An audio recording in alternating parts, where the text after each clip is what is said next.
Hey everyone, Evan here. So today we're going to talk about Meet Kevin's stock investing and what he's not telling you. So we're going to first touch on the 1337 Pi, his 40 stocks on M1 Finance that he recommends everyone go for. The second thing we're going to touch on is his use of margin and whether it's a good idea. Number three, we're going to talk about the deals that are not gone after by him, which are the recovery stocks. And number four, the other deals, the tech deals that are low rather than through the roof like a lot of the stocks that he's recommending in his 40 stock pie. I want to first start off by saying I've learned a ton from Kevin. I've actually enrolled in his course and I'm learning a lot from his daily morning live streams. But there are some things that I feel that he's not exactly reaching out and telling us directly. So I'm going to dive into these topics right now. First, starting with his 40 stock pie at M1 Finance. These stocks are very popular and a lot of the different hedge funds and fund managers are investing in them. And if you look at the stock charts for a lot of them, they're through the roof. Very few of these are discount and they're always going up. This is not a discount pie, this is a name brand pie that everyone knows. So right now, since the stock market has gone up so much, a lot of these prices are through the roof. Maybe it's great, maybe it's going to keep on going up and up, or it could be a bubble that could be crashing down. Since I'm an investor in M1 Finance in the 40 stock pie, it's tough for me to go, okay, say Rocket Mortgage took a hit. I want to just buy that slice. Not all of them, because all of them are going up, but some of them are taking a hit. So I want to buy individual slices. So if I were to do that in his pie, it kind of messes up the allocation and then the whole reason for the pie.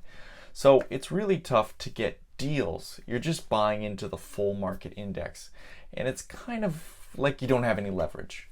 So I think he's using something different, a little bit of a fusion of Webull to buy stocks when they go low.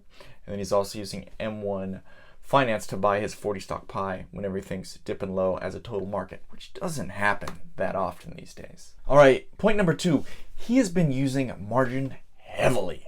And when we talk about heavily, I think about 2-3 million. He has been talking about paying it down and how much he hates margin, but he was promoting it a fair bit.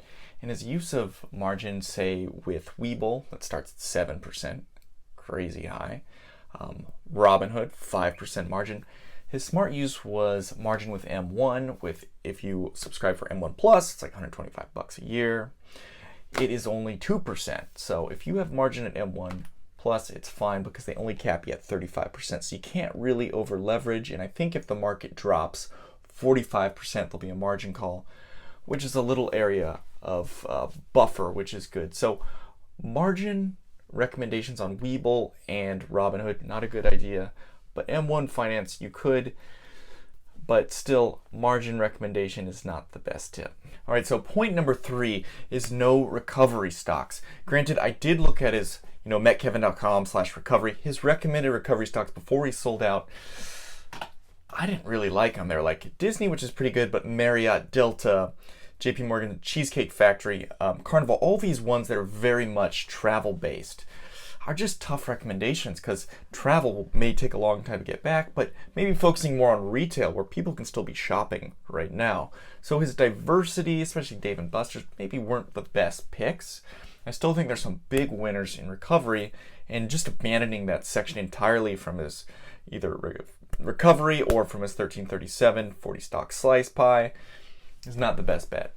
All right, so point number four, in Kevin's 40 stock pie, they're all the main stocks, the stocks that Wall Street is parking billions into. And let me just run down the list. So we got Tesla, Amazon, Redfin, Apple, Etsy, Rocket Mortgage, Zillow, PayPal.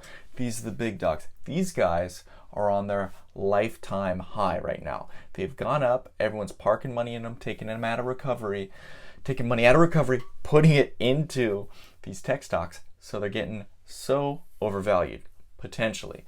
So what I recommend, or what I've seen people like Financial Education doing, is looking for tech stocks that haven't had that exponential growth. Maybe they're not quite profitable. Maybe they will be profitable soon. Maybe Wall Street just hasn't found them. A couple of those are Upwork, the freelance economy app, and also website. And the other one is Dropbox, which is a cloud storage platform.